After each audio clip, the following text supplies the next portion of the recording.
बिस्मिल्लाहिर्रहमानिर्रहीम। आज 17 सितंबर 2023। सोन क्लास पांचमी हुंद सोन किताब कोशर। आज युस अस मजमून सह नज़म नाव सोन वतन। तुम खुलतो पन किताब पांचमी हिंद पेज नंबर करो 73। अति वो गोड़ परोन पारान पारान ते समझ चूंकि यह कोशर सोन वतन। नंदबोन फरहत जुवन रोशन जच शहल कुल।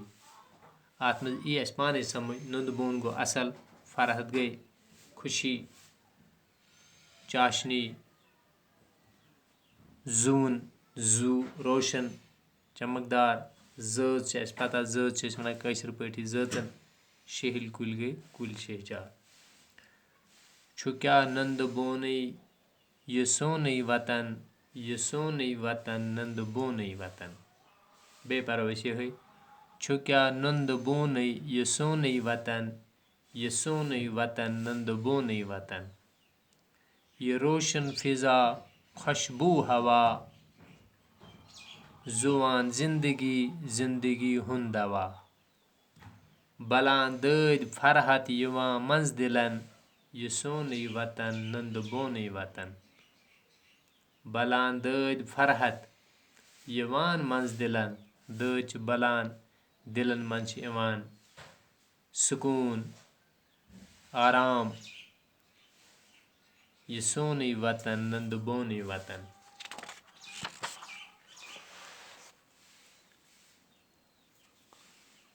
असान पोश डोरन अंदर पोश जच, यानी पोश चमन मंज पोश आसान जंते असान। यथ जून गाशस अंदर नेसप रच, रात किस जून गाशस मज आसान पोश बड़ा खूबसूरत। ननिस आसमानस छ तारक नपन, ननिस आसमानस क्या आसान तारक नप नप करान। ये सोन वतन नंदबोन वतन। दवान आर त्रेश हतन छार नई, थोकमुत युस आस तस प्रार नई। शहल कुल छ अंद अंद रूजित वतन, ये सोन वतन नंदबोन वतन। आर गई कल लक्च लक्च, हम त्रेश हतन त्रेश चैनावान,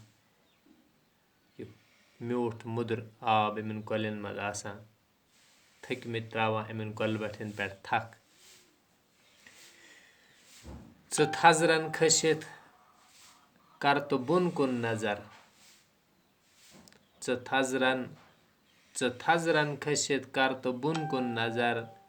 चलान गम फुलान दिल तो शहलान जिगर, गम छ चलान दिल छ फुलान जिगर छ शहलान।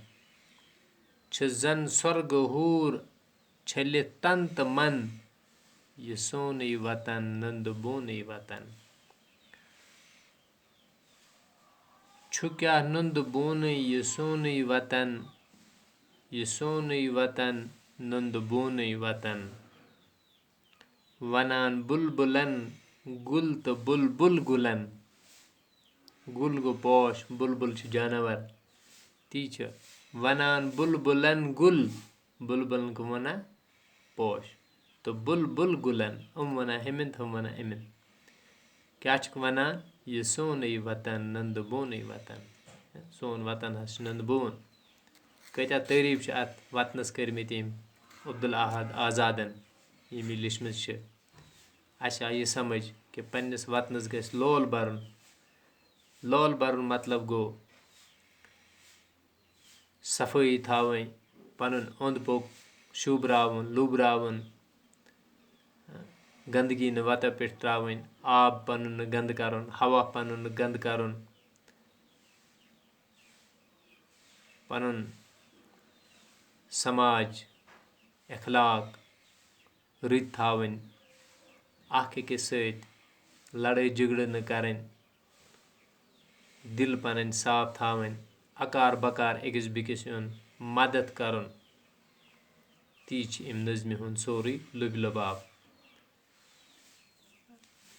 तुम तो सेंटेंस 5-6 बनैतो पाने अमुक क्या खुलास द्राव सोन वतन यथ नाव बनैतो पनी कापी पे लकुट मकुट मजमून अम क्या वोन तुह ति लिखतो तुह यह करतो जबानी याद यह नज़म अत दितो बे तालीम पाने अति पत अत ब्रोकन निम लफ्जन हुंद मानी ते दित बुन कन नमिक वना जवाब लिखियो वतन किस साफ हवास क्या तसीर जून गाशस मज कथ हिव अस वन पोश बासान शहल कुलिन हुंद क्या फायदे त्रेश हतन कुस सारान या बुन कन लिखि यम शार लिखियो नसरस मज नसर बनो निमन 2-3-4 शारन इत पे करतो यह याद बाकी कल।